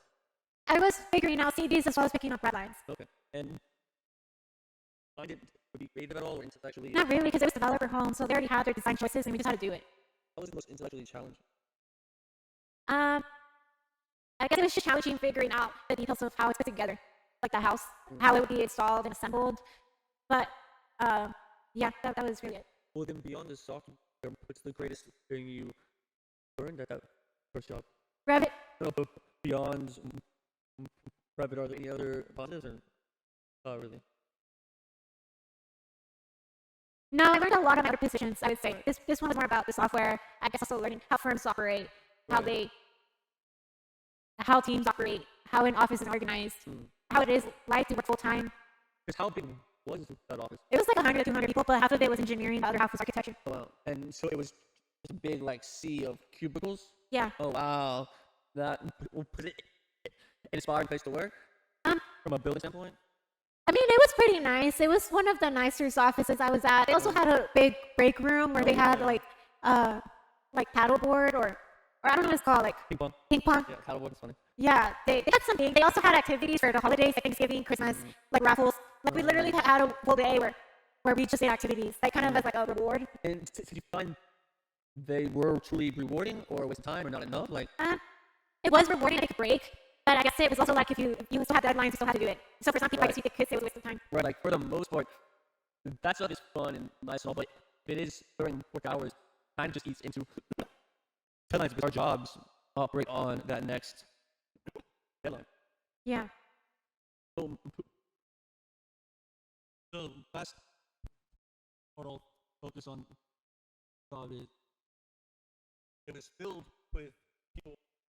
Did you find that camaraderie helped I mean, your first job? it did help. Ease the first job. I love the camaraderie, but that was really one of the bright sides of that position because I didn't really enjoy this first job. Right. Well, and most people don't, unfortunately, because there's like so much fun or putting on fast forwarding. COVID happens, and then here right now.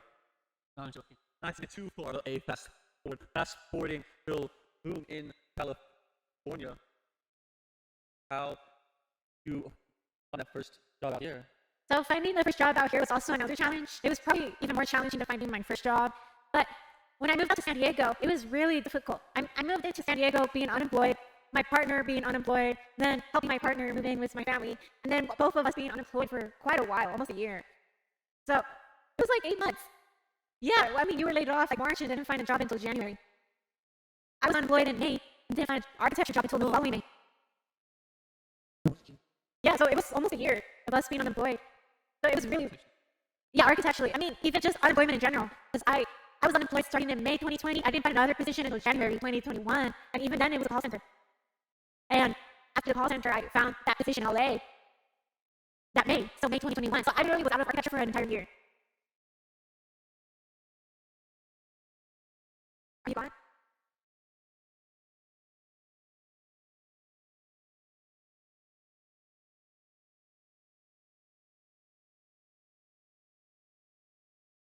Oh, sorry. No. Having our laptop, so it won't all die. Yeah. So yeah, it was like a struggle to find that next job because yeah, I was unemployed. My partner was unemployed. I was in a new state and it looked like no end in sight. I even took a position that was super random to work in Pennsylvania for 3 days Oh, for the election of 2020. that was so random.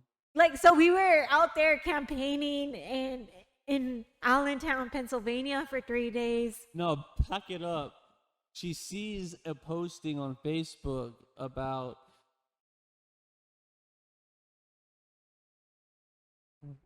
this is random and but we take 3 flights with 2 layovers to get there. Yeah, so it was a random job that we had during that time period. I think I was applying to all sorts of jobs, even Home Depot, Target, whatever. No one would hire me. I think because they didn't believe I lived in California because my most recent job was a job in Texas. Or like walking in and being like, "Hey, I'm here." Yeah. Even then, that doesn't always. So the first job to hire me was that call center. And I worked there for 3 months. And then I was applying to architecture jobs because it was very easy to get disappointed this year and feeling like maybe I just had bad luck. And maybe I just went out to the workforce at the wrong time. And I was like, I didn't even have a year of an experience before I was laid off. And I barely had anything to show, even for interviews. So I was basically like ground zero again. But this time it was in the middle of a pandemic. So it was like hard to be optimistic. But eventually I got that job in LA. It was my first interview and it went really well and I got hired. And then I was there for a year. And I learned a lot at this position. I learned more in depth about CDs because also in this position it was AutoCAD. So I had at this point already learned how to do CDs and Revit. And that was helpful, but with 3D modeling, I find at times you just try to work faster and don't look at the details, like at literally every single page. But at this second firm, since it was in AutoCAD and everything had to be more manual, I had to literally inspect every page to make sure the information aligned. So that taught me how to look at CDs more in depth. And so that's sort of the position that I learned at, or that's the information I gathered at that first position. And I was able to really take it further in the second position than I really have had in that first position. So I'm very grateful for the experience I had in company. So this one is company S as well, but I guess S too. S squared. S squared. SLA. Yeah, SLA. So this company definitely helped me, but I also felt like I just had to take it even further because, again, like AutoCAD is a useful tool to have, but it can also be quite old school. It's the tools of our fathers. So I don't know how much I talked about, but I just said that I was at company S squared. I started interviewing for company C, which is my current company. And I started interviewing for company C. I interviewed with quite a bit, but I really wanted to select a firm that aligned with where I wanted to go. So I interviewed with many more firms this time in LA area. It was about 5 firms, maybe. No, it was about 5 firms altogether. I got 3 offers, and I selected one firm that honestly ended up being a bad choice. I won't elaborate too much there. So I was only at this company was the 4th company I was at, but I don't like to count it because I was only there for 2 weeks. And once that went wrong, I went back to the other offers I got. And this was the offer that I had actually originally wanted, but for one reason I didn't choose it. I don't really know why. So I only went back to them to ask them if I would still be considered for a candidate after company M, my fourth firm, when that decision went bad. So I didn't go back to any other company. Instead, I started interviewing with a whole new set of firms, but also communicating with company C. And eventually, company C gave me the offer again. And I've been there for now a year.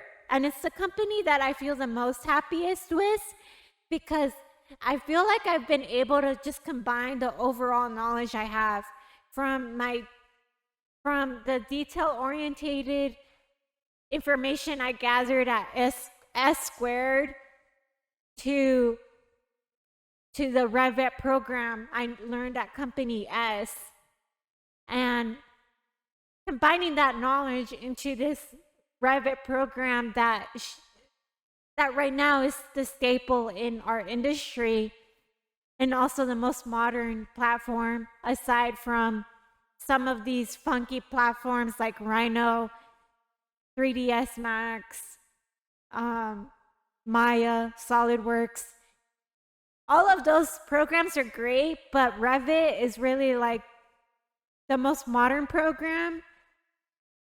And I feel that program can take us a lot farther than AutoCAD can professionally. So I'm really glad that I took that knowledge I had gained with AutoCAD, but I'm also glad to apply it in this faster environment, even though it can be a bit, I don't want to say stressful, but the workload is probably faster. But it just takes you a lot further in your knowledge base. And once you have Revit down, because I feel like I'm beyond just platforms at this point. Platforms are important, of course, but they're not everything. Revit can do a lot of things that AutoCAD can't, but what's important is that you learn how a firm operates and learn the process of contract beginning to contract end, which is basically contract beginning, like contract signed, to delivery. And learning that process is very crucial, but like Montgomery said, if you don't learn the technical aspect of it, you really won't move beyond that. So I feel like in a way I've been stuck in the technical aspect for the past 3 years, but I feel like it's like I'm getting to a point where it's going beyond that now. Right. And learning how to be the architect, which is really communicator between consultants and client. Right.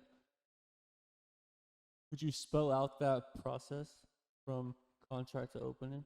I mean, I don't really know the process yet, but like I don't really work with the client, so I'm not really in the beginning. I just work in the technical aspect, which is CDs. Yeah. But I do communicate with people who assemble and work on site.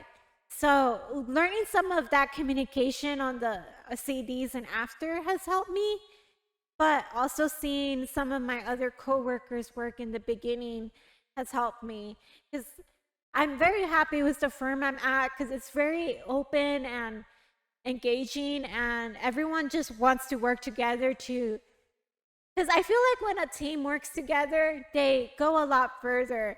It's almost like reminds me of something I learned in cross country. You're only as strong as your weakest link. And the theme is absolutely crucial. But we spend like this time in school building these chains, but then graduation happens and it's shattered and it's scattered across all of the land. And one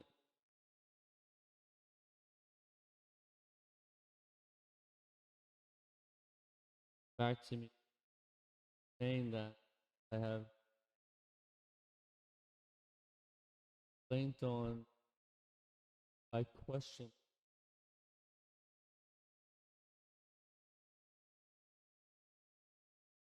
That is obviously spot on. Of you're only as strong as our weakest links. Don't continue that process outside of school, and that is a hope of this docu people process of how they found their first few jobs, because it is so crucial. I'll fill out and how like kind of the basic process. All of ARCA all depends how you got the job, what the job is, but for the most part, a client, can I do this here? And then we'll have a quick sketch of what we call a study something. Not, but often there's all the books, all record of hand about understanding your, from the architect's expertise.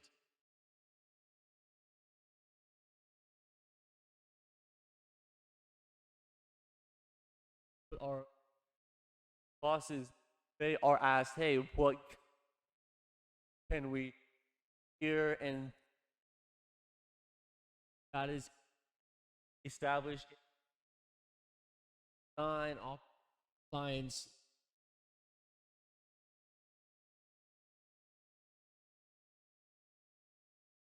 Not like school. It's content driven. design, at all driven. That's at the very like select few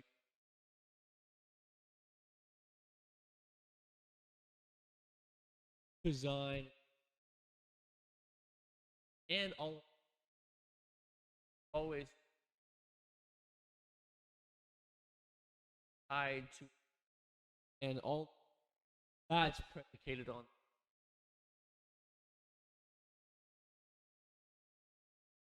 documents and then called design established, develop it, and that's basically turning the basic walls into more details. And my boss explained to me that CD is everything in CD out the engineer. So we basically have to be done with stuff like where are we telling them to spec all their plumbing, power, or AC. That has to be basically done or movement of anything in C engineers actually. But from then it moves into bidding, get factor, yes. Then you go multiple rounds with them, and then you finally start construction after permitting, of course, and then it's open. So there's a lot of different phases, a lot of different people in it, and you can find jobs where you are involved in all of it or just involved in a few parts. So in that entire process, I kind of out what's more been calling a specific part or the that now. I guess what I'm called to more is knowing that someday in the future is that I will be able to use what I learn now to make real change in the world, in the built environment. Preach. And the technical side, I feel like is not really my strong suit, but I feel like it's necessary. And something I always like to refer back to that I think my middle school art teacher taught me is you have to know the rules to break the rules. So in this case, it takes years of learning the rules, which is code, work, learning the rules of how to work with consultants, RFIs, working with engineers, plumbing, like, because maybe that's not our trade, but we do interact with these, so we have to know it to some extent. Maybe not be a master of it, but like familiar with it and knowing, okay, yes, we have code, but how does our code also interact with their systems, and combining that knowledge you gain with experience. Right, and my favorite professors, Sloan, R.I.P. The goat landscape architect. There will be no Mozart of architecture. There's gonna be no 8-year-old who's the best out there killing it. Maybe kind of design-wise, but there's no way they can fully execute a constructed building. You just don't know enough. You don't even know the people, but even if you did, you just haven't had enough experience, because to even build a house, it takes probably year out here at least on the fast. I specialize in bars, restaurants, and clubs, which is just the interiors, but it's still like as much or more as a full house, just minus the intense structural at times. Is the camera still on? Yeah. But apply bonds quotes are clients 14, 18 months to open from like the first meeting. But if the camera goes out, then we can just switch like audio only. It's like honestly no big deal. If you feel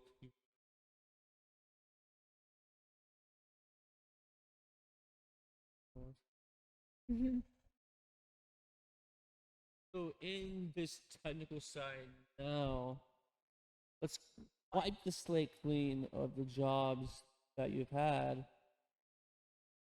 and close your eyes and envision the job you want. Well, I want to. Hold on.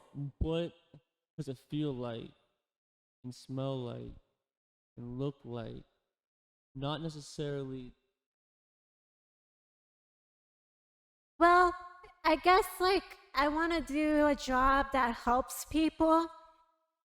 I it wasn't really a mistake that I wanted to be a lawyer.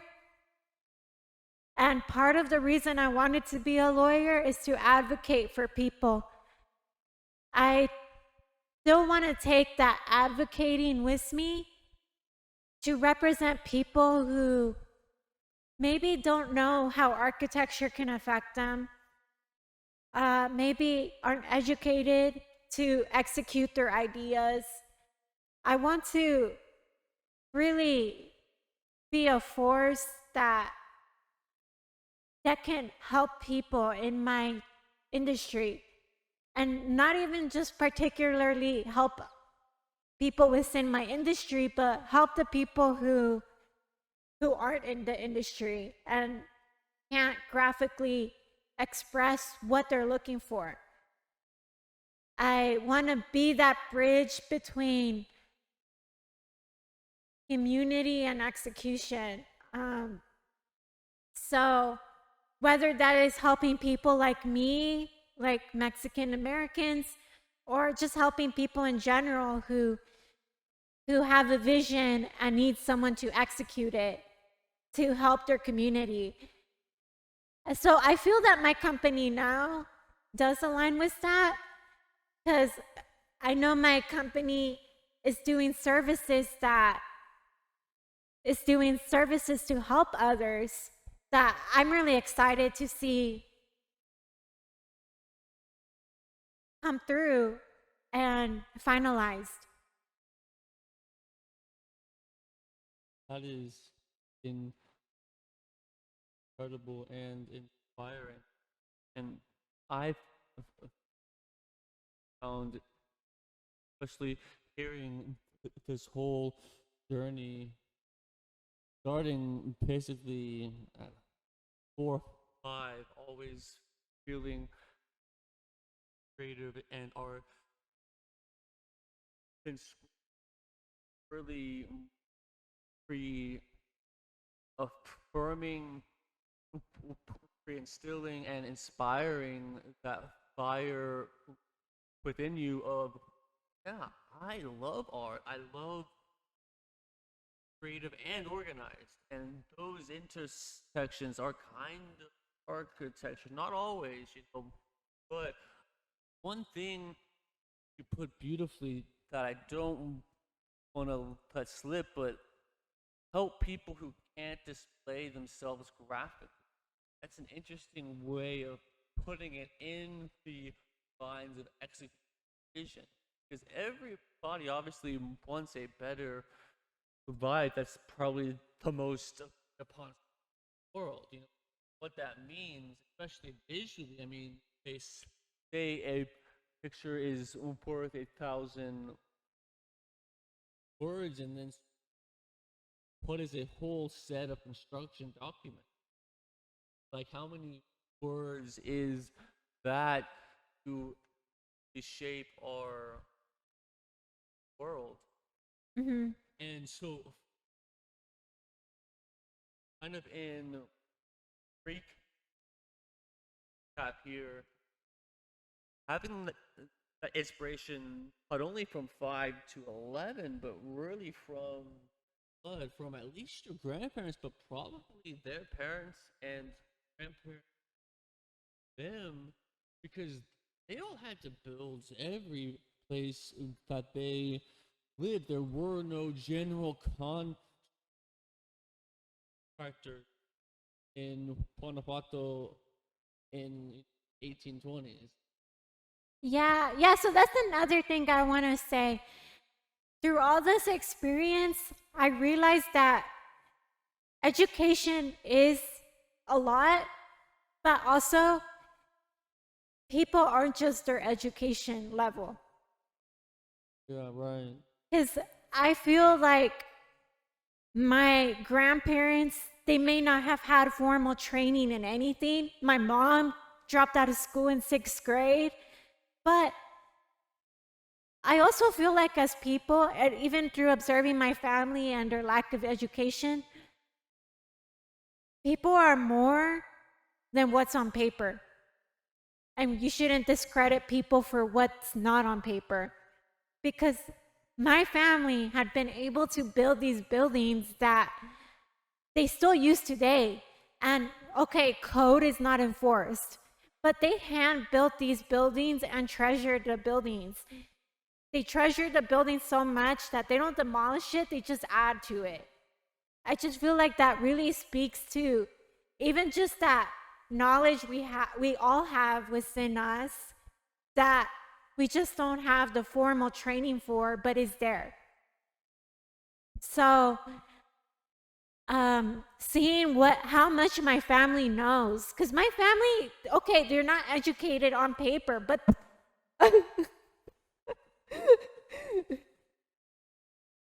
oh my goodness, my love. It happened so fast. Here. But as I was saying, my family might not be educated on paper, but they're wise. And you can see it. They created their environment.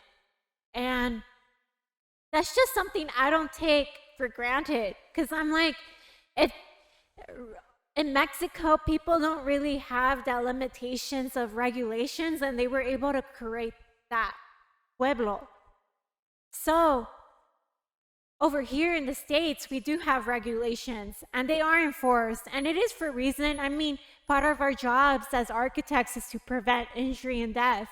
So that is the downside of no regulations in Mexico, that these buildings can cause injury and death. And if they're not knowledgeable, people can die. But so far in the family homes in my town, that hasn't happened. They were able to create homes that are even 2 stories, 3 stories, and they don't collapse, and they're still there. Right. So I'm just like, those buildings are beautiful. They are for the most part safe, I'm assuming, because they're still up and no one has died. But like over here, people can't just build a building like that. They are limited by regulations and laws that are enforced. But I feel like architecture is just a part of us, whether people know it or not. It's like a language, it's like a feeling and energy.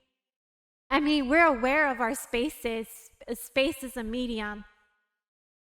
But we're not able to use, unless you're licensed, you're not licensed or doing drawings for residential that are less enforced.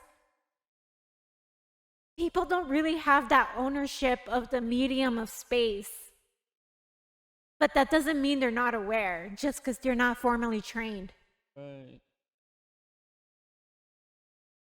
Right. That is spot on. Of it doesn't matter.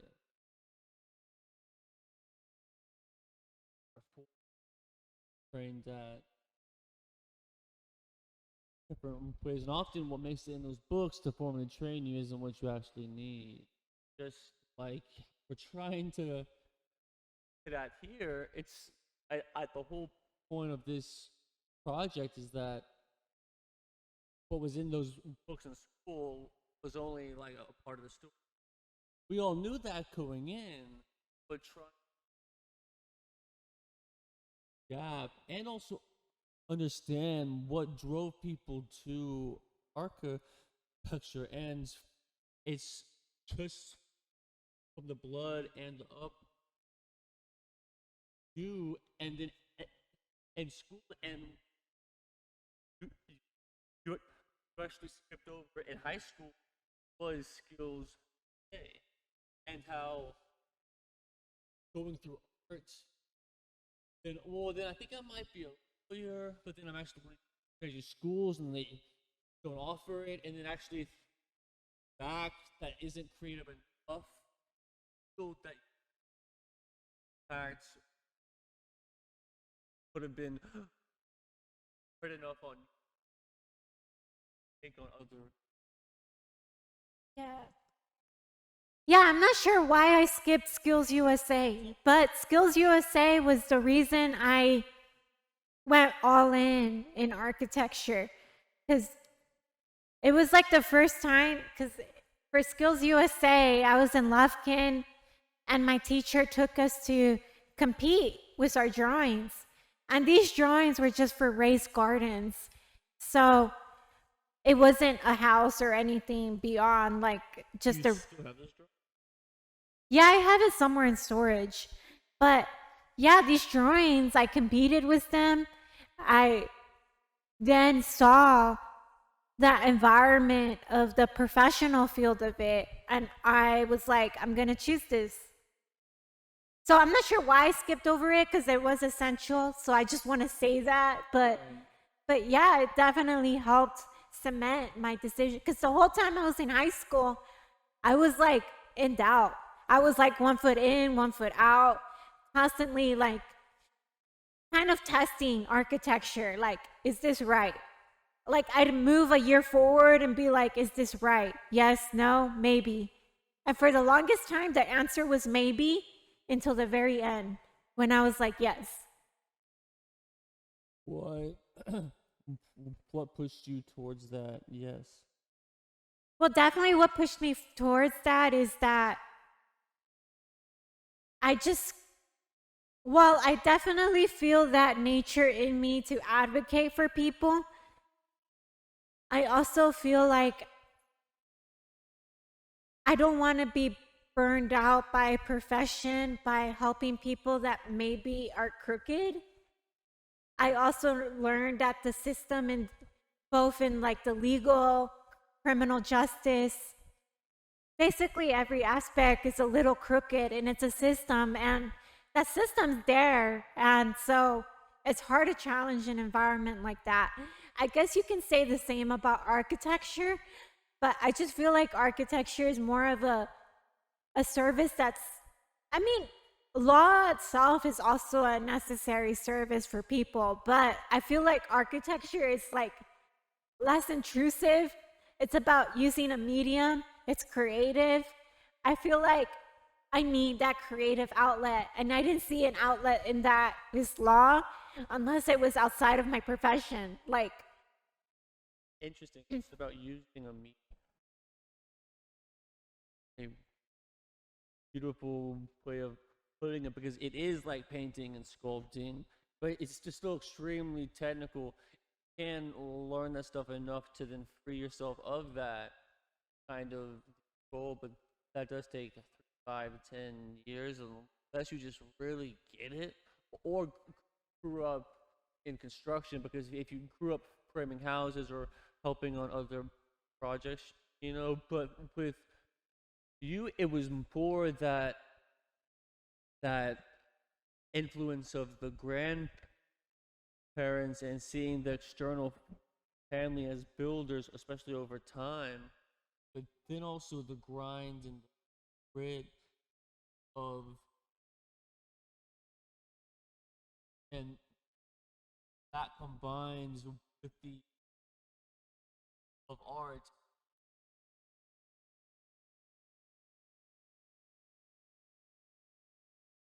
and also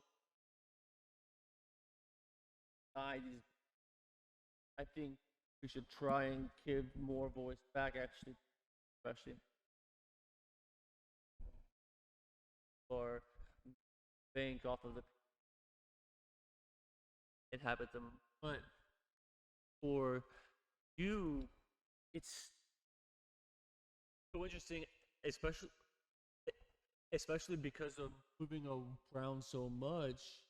I had to kind of stay steadfast and stay nose to the grindstone, and a part of that culture at home and with family, but still that split, especially bouncing on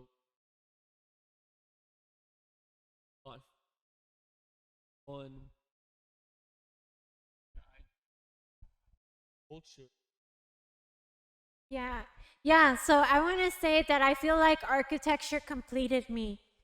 Growing up, I feel like I was always in this otherness, foreign, outsider, especially moving around so much.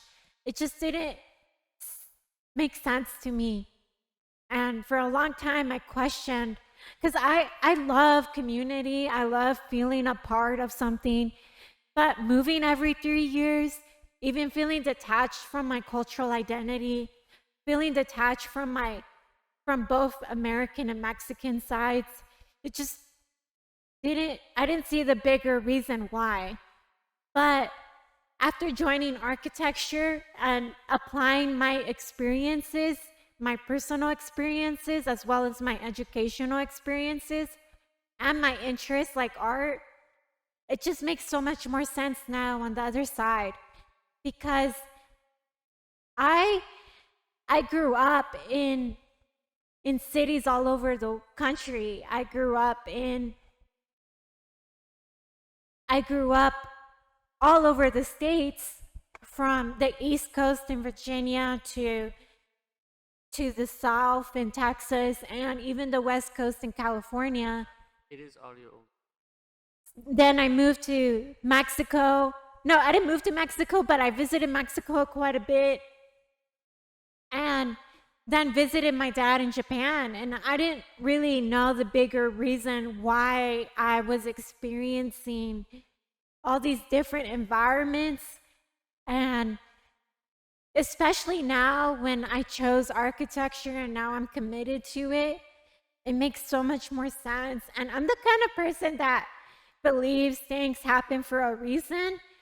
So I think all my personal experiences just gave me that background for where I am today.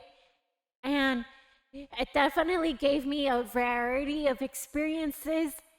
It gave me a variety of spaces, and it gave me a variety of knowledge of cultural groups, um,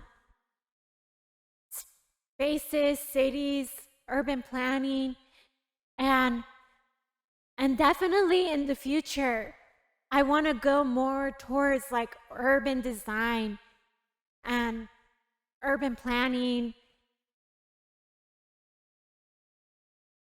and be a part of bigger picture things, but also the details like where I'm at now. So I'm very happy with where I'm at in life, and even happier to see where my skills can take me one day. Amen. Yeah, more. So it is that audio only because we have exhausted both of our batteries. Yeah, we can just end.